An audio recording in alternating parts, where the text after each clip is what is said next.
Whoopsie. I'm trying to set the camera up so you can watch me harvest the first pumpkin. But it's not working. Let's see here.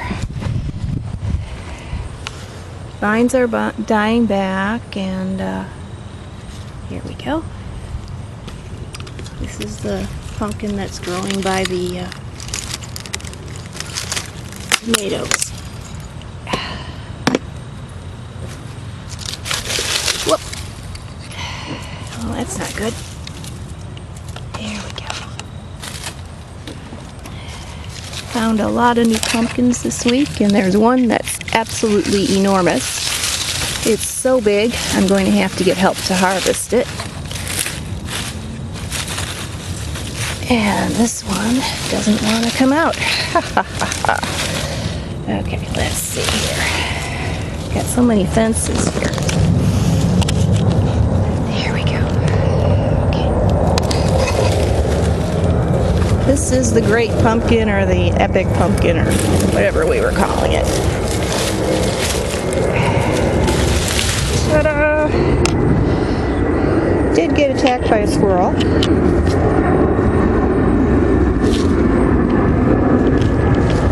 There we go. There's the squirrel attack there. So there it is. I would say it's maybe 10 pounds. Not too big, but not too small.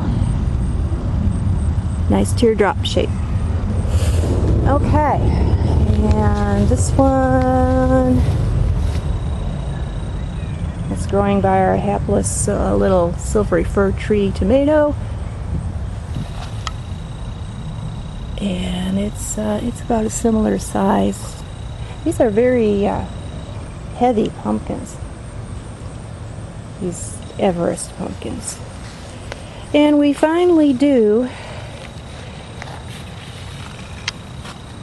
have an eggplant or two. There might be another one here. And over here, lots of green peppers. This pepper plant fell over, which is interesting. And another green pepper there. Two of them here. And oh my, two of them here. Good size too. They could wait a while longer, I guess. The weather is definitely changing, even though it's pretty warm today. You can tell that the season's winding down. Time to pick the potatoes, I guess. And I have a broken toe, so excuse my fumbling around here. There's two more Everests. They tend to grow in twos, which is interesting. I haven't seen that with Racer. I don't know if I'll go back to Racer next year or get more Everest. It is thrilling to see a large pumpkin in your garden, but when you can't lift it, that's kind of a problem. Here's another one.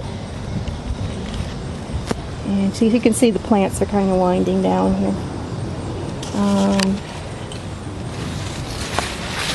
Ouch.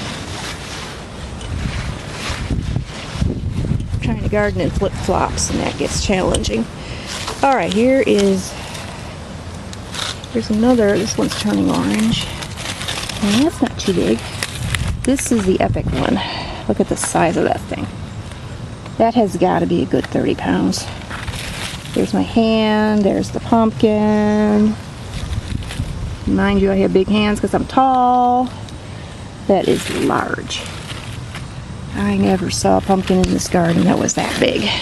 The orange stuff on it is chili powder, by the way. That's been somewhat effective in keeping critters from eating. Here's another pumpkin. There's about 10 or 12 altogether in the garden. And here's another one that I'm going to pick today. There's another one hidden in the corner.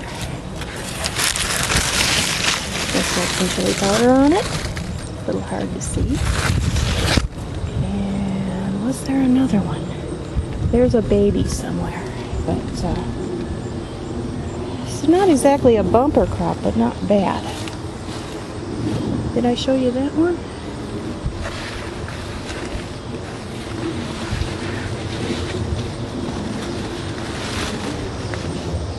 I think I may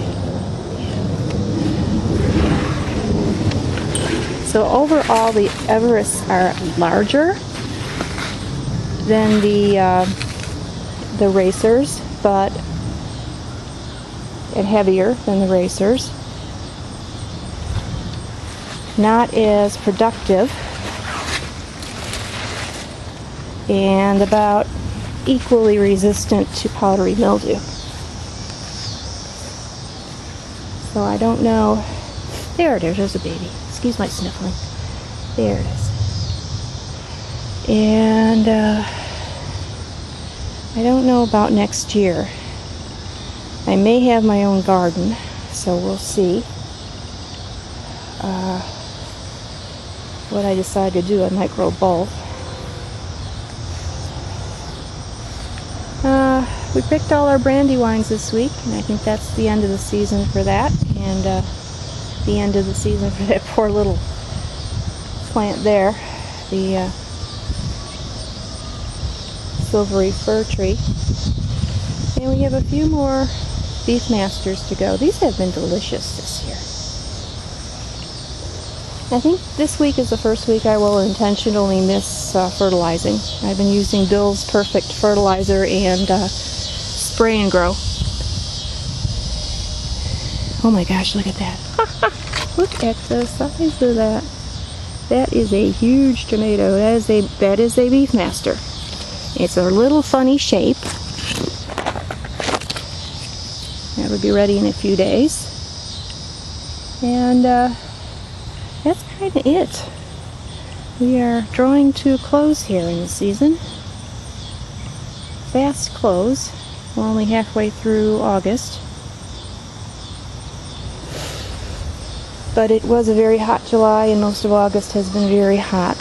So that kind of wore things out real quick. So I think that's all for this week. And I will see you again next week.